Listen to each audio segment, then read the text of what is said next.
Everyone knows that American culture has a great influence on the whole world, but actually, Russians are only into a few useful American things: movies and the internet.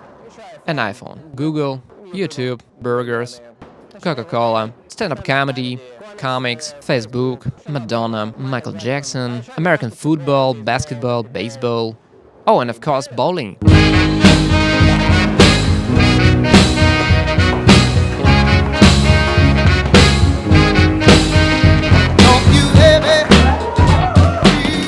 It's the bowling that makes the dude, the main character of the Big Lebowski movie by the Coen brothers, forget all his troubles. Bowling has become popular not only as a family activity, but also as a professional sport. It was born as we know it in the middle of the 20th century, when in 1936 Gottfried Schmidt invented the mechanical pinsetter and then sold the patent to the American Machine and Foundry Company in 1945. The mechanics of the game hasn't changed ever since. Upscale bowling alleys have developed into no less than a little cities inside big ones. One can easily spend a whole day there with friends or family and have all their needs satisfied.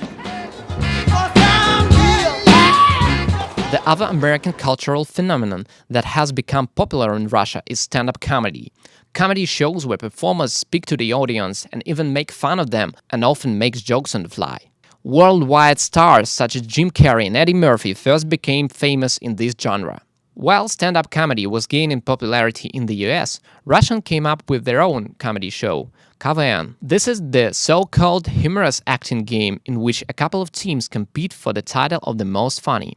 What's special in stand-up comedy is the small auditorium size. Such shows usually take place in bars, pubs or cafes. One can find some bars and nightclubs in Moscow where comedy shows are held every weekend. And not just any comedy, but classical stand-up comedy shows. There are special black humor parties where there is absolutely no censorship and you can hear jokes about literally everything. Stand-up comedy shows also got itself a place on TV screens, by the way.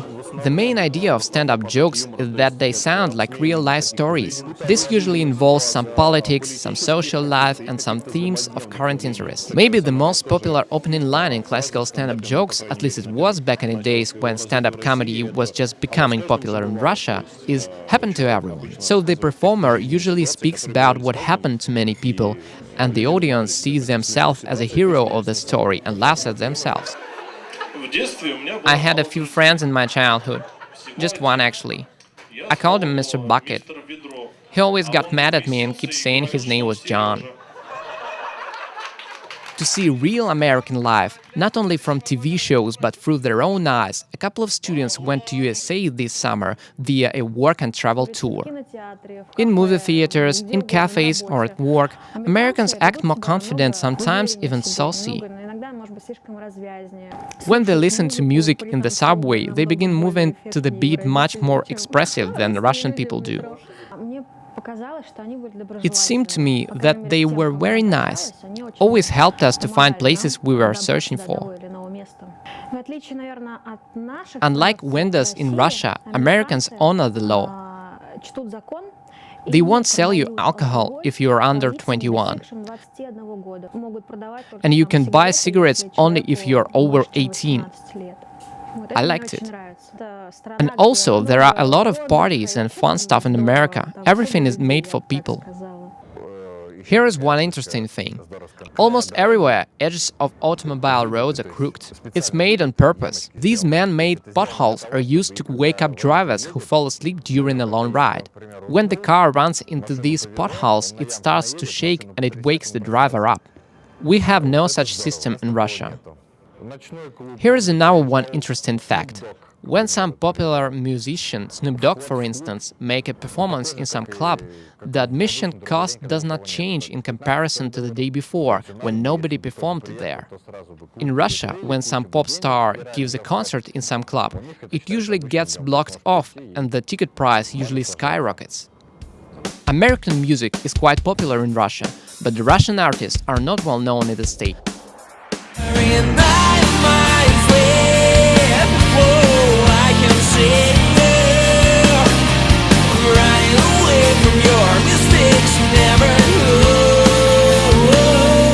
Nevertheless, the motherland of Tchaikovsky and Rachmaninoff has artists who play American mainstream music.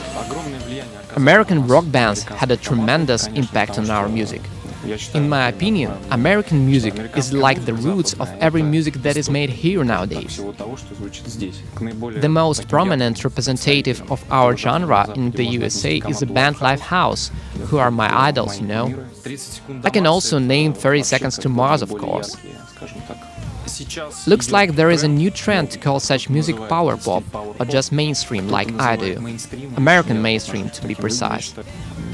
I have studied English for a long time already, and I think it's easier to sing in English. At least vocally, just because there are more vowels to stretch, you know?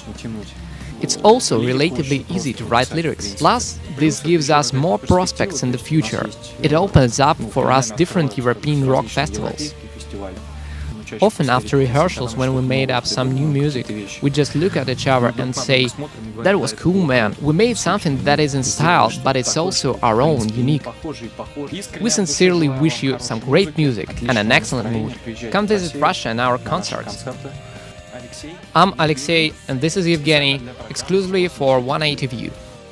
Despite of the fact that Russian inherited a lot from Americans, we still keep thinking and doing things in Russian way.